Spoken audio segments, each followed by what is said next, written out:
ತುಮಕೂರಿನಲ್ಲಿ ಕೋತಿಗಳು ಸಾರ್ ಕೋತಿಗಳು. ನಾಯಿ ಹಂದಿ ಕಾಟದಿಂದ ಬೇಸತ್ತಿದವರಿಗೆ ಈಗ ಕೋತಿ ಕಾಟ. ಕೋತಿಗಳ ದಾಳಿಯಿಂದ ಭಯಭೀತರಾದ ಮರಳೂರು ದಿಣ್ಣೆಯ ಜನತೆ. ಎಸ್, ಇಷ್ಟು ದಿನ ಬೀದಿ ನಾಯಿಗಳು ಮತ್ತು ಹಂದಿಗಳ ಕಾಟದಿಂದ ಬೇಸತ್ತಿದ್ದ ತುಮಕೂರಿಗರಿಗೆ ಇದೀಗ ಕೋತಿಯ ಕಾಟವು ಶುರುವಾಗಿದೆ. ನಗರದ ಮರಳೂರು ದಿಣ್ಣೆಯ 5, 6 ಮತ್ತು 11ನೇ ಕ್ರಾಸ್ನಲ್ಲಿ ಕೋತಿಗಳ ಕಾಟ ಹೆಚ್ಚಾಗಿದ್ದು, ಇಲ್ಲಿನ ಜನರು ಮನೆಯಿಂದ ಆಚೆ ಬರುವುದಕ್ಕೆ ಭಯ ಪಡುವಂತಹ ಸ್ಥಿತಿ ನಿರ್ಮಾಣ ಆಗಿದೆ. ಹೌದು, ಮರಳೂರು ದಿಣ್ಣೆಯಲ್ಲಿ ಇತ್ತೀಚೆಗೆ ಕೋತಿಗಳ ಕಾಟ ಹೆಚ್ಚಾಗಿದ್ದು, ಸಿಕ್ಕವರ ಮೇಲೆ ದಾಳಿ ನಡೆಸ್ತಾ ಇವೆ ಅಂತ, ಮೈ ಕೈಗಳನ್ನ ಅಪರಿಚಿ ಗಾಯ ಮಾಡ್ತಾ ಇವೆ ಅಂತ. ಇನ್ನು ಹೀಗೆ ಕೋತಿಯಿಂದ ದಾಳಿಗೆ ಒಳಗಾಗ್ತಿರುವವರಲ್ಲಿ ವಯೋವೃದ್ಧರೇ ಹೆಚ್ಚು. 15 ರಿಂದ 20 ಹೊಲಿಗೆಗಳನ್ನ ಹಾಕುವ ರೀತಿ ಗಾಯಗಳನ್ನ ಮಾಡಿವಿ ಅಂತ. ಕೋತಿ ಕಾಟಕ್ಕೆ ಹೈರಾಣಾದ ಜನರು ಪ್ರಜಾಶಕ್ತಿ ಟಿವಿಯೊಂದಿಗೆ ತಮ್ಮ ಅಳಲನ್ನ ತೋಡ್ಕೊಂಡಿದ್ದಾರೆ. ಏರಿಯಾದಲ್ಲಿ ಕೋತಿಗಳ ಹಾವಳಿ ಹೆಚ್ಚಾಗಿದೆ. ನಾವು ಆಚೆ ಬರೋದಕ್ಕೂ ಕೂಡ ಭಯಪಡುವಂತಹ ಪರಿಸ್ಥಿತಿ ನಿರ್ಮಾಣ ಆಗಿದೆ. ಹಿಂಬಿರುವ 10-20 ಕೋತಿಗಳು ಸುಮ್ಮನಿದ್ರು ಕೂಡ ಏಕಾಏಕಿ ಮೈ ಮೇಲೆ ಎಗರಿ ಮೈ ಕೈ ಪರಿಸ್ತಾವೆ. ಆದಷ್ಟು ಬೇಗ ಈ ಕೋತಿಗಳನ್ನ ಹಿಡಿದು ಕಾಡಿಗೆ ಬಿಟ್ಟು ಕೋತಿಗಳ ದಾಳಿಯಿಂದ ನಮ್ಮನ್ನ ತಪ್ಪಿಸಿ ಅಂತ ಜನರು ಅಳಲನ್ನ ತೋಡ್ಕೊಂಡಿದ್ದಾರೆ. ನಾವು ಏನು ಇದು ಅವ್ರಿಗೆ ಗಲಾಟೆ ಮಾಡಕ್ಕೆ ಹೋಗಲಿಲ್ಲ. ನಮ್ಮ ನಾಯಿ ಹೋಗ್ದಂಗೆ ಹೋಗ್ತೈತಂತ ನಾನು ಪಕ್ಕಾಗೆ ನಿಂತ್ಕೊಂಡಿದ್ರೆ ಬಂದಿದ್ದು ಮೇಲೆ ಅದ್ಬಿಟ್ಟು ಕಚ್ಚಿಬಿಟ್ಟು ಬಟ್ಟೆ ಎಲ್ಲ ಅರ್ಧಾಗ್ಬಿಟ್ಟು ಹಂಗೆ ಕಚ್ಚಾಗಿ ಇದು ಮಾಡಿಬಿಟ್ಟು ಜಾಸ್ತಿ ರಕ್ತ ಎಲ್ಲ 3 ದಿವಸದಿಂದ ಇಂಜೆಕ್ಷನನ್ನು ತಗೊಂಡಿರೋದಕ್ಕೆ ರವಷ್ಟು ಇವತ್ತು ಮೇಲೈತೆ. ಆಚೆ ಹೋಗಿರೋದು ಇವತ್ತೇ. ಏನು ಕಚ್ಚಿದ್ದು ನಿಮಗೆ? ಕೋತಿಗಳು ಕಾಟ ತುಂಬ ಜಾಸ್ತಿ ಆಗೈತೆ. ಕೋತಿಗಳು ಜಾಸ್ತಿ. ಮನೆಗೆ ನಾವು ಇಲ್ಲಿ ಬಾಕಲು ಮುಚ್ಕೊಂಡಿರೋದು ಎಲ್ಲರೂ ಇಲ್ಲಿ ಹಂಗೆ ಆಗೋಗ್ಬಿಟ್ಟೈತೆ. ಜಾಸ್ತಿ ಕಾಟ ಆಗಿಬಿಟ್ಟೈತೆ ಕೋತಿಗಳಿಂದ.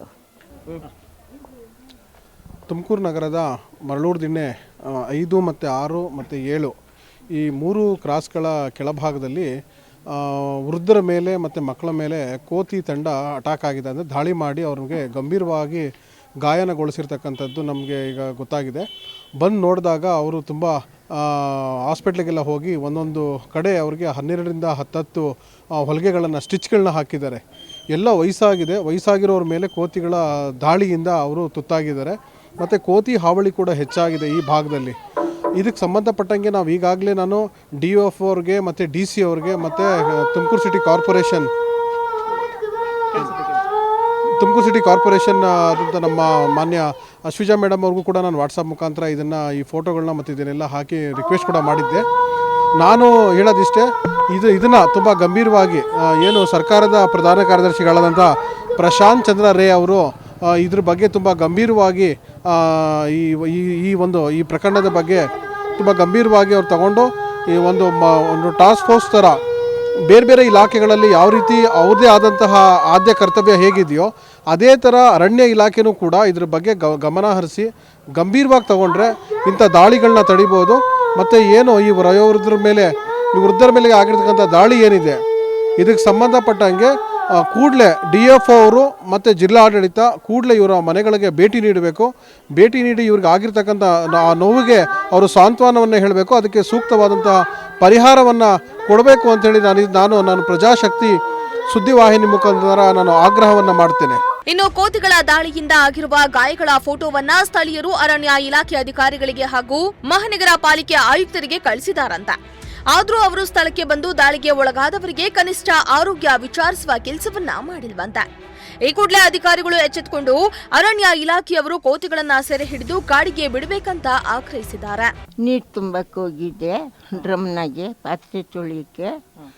ಅದು ಬಗ್ಗೆ ಡ್ರಮ್ನಾಗ ನೀರು ತೊಳಿಯುವಾಗ ತುಂಬಾಗ ಬಂದ ಮೇಲೆ ಬಿತ್ತು. ನಾನೇನೋ ಬಿತ್ತಂತ ಇದೆ ಇಲ್ಲಿ ಹಿಡ್ಕೊಂಡು ಕಿತ್ತಾಡ್ಬಿಟ್ಟು ತಿರ್ಗಾ ಬಂದು ಬೆನ್ನು ಹಿಡಿದ್ಬಿಟ್ಟು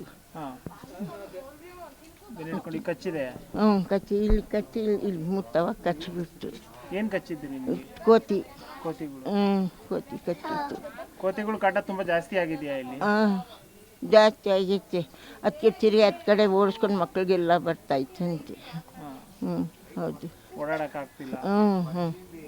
ಓಡಾಡಕ್ಕೆ ಕಷ್ಟ ಮಾಡಿತ್ತು. ಅದೇನೇ ಇರ್ಲಿ, ಇಷ್ಟು ದಿನ ಬೇರೆ ಬೇರೆ ಕಾಡು ಪ್ರಾಣಿಗಳ ದಾಳಿಯ ಬಗ್ಗೆ ಕೇಳಿದ್ವು. ಆದ್ರೆ ಇದೀಗ ತುಮಕೂರು ನಗರದಲ್ಲಿ ಕೋತಿಗಳ ದಾಳಿಯಿಂದ ಜನರು ಕಂಗಾಲಾಗಿದ್ದಾರೆ. ಹೀಗಾಗಿ ಸಂಬಂಧಪಟ್ಟ ಇಲಾಖೆಯವರು ಕೋತಿಗಳ ಕಾಟದಿಂದ ಮುಕ್ತಿ ಕೊಡಿಸುವ ಕೆಲಸ ಮಾಡಬೇಕಾಗಿದೆ. ಕ್ಯಾಮರಾ ಪರ್ಸನ್ ರಾಕೇಶ್ ಜೊತೆ ಪುನೀತ್, ಪ್ರಜಾಶಕ್ತಿ ಟಿವಿ, ತುಮಕೂರು.